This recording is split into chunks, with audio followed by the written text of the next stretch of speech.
अस्सलामुअलैकुम and welcome to my YouTube channel. आज तारीख़ है 13 अगस्त 2022 और हम यहाँ पे आए हैं कुमराट में। इस वक्त मौजूद हैं मोमटेज होटल में और अभी जो है यहाँ पे हम थोड़ा बहुत जो है 14 अगस्त का जो है इवेंट सेलिब्रेट करेंगे। फायर वर्क से स्टार्ट करेंगे, पाकिस्तान नेशनल एंथम से स्टार्ट लेंगे उसका। तो आइए मेरे साथ रहिए और इस सेलिब्रेशन को जो है एंजॉय करें।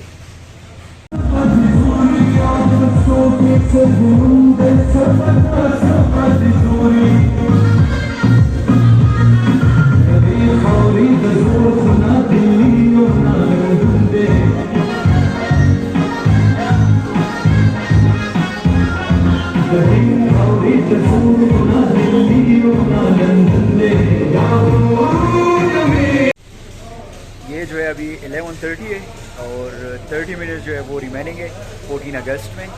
ये आप देख सकते हैं मेरे पीछे, ये जो है तैयारी कर रहे हैं 14 अगस्त के लिए। ब्लूटूथ वगैरह जो है कनेक्ट कर रहे हैं और देखते हैं किस तरह सेलिब्रेट करते हैं ये लोग कुमराट में 14 अगस्त को। तो साथ रहिए और एंजॉय करें।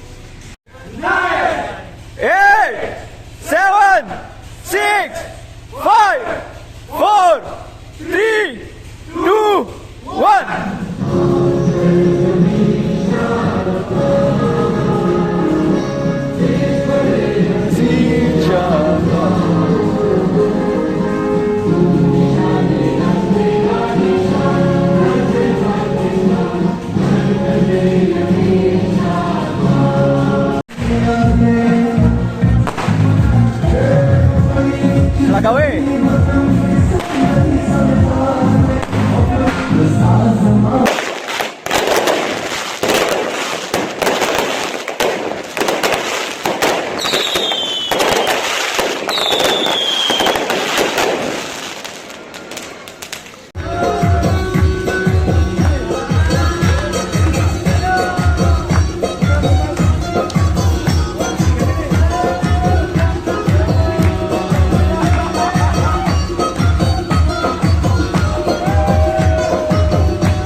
ना हर सड़े जान ल जोड़े ही नहीं लगा।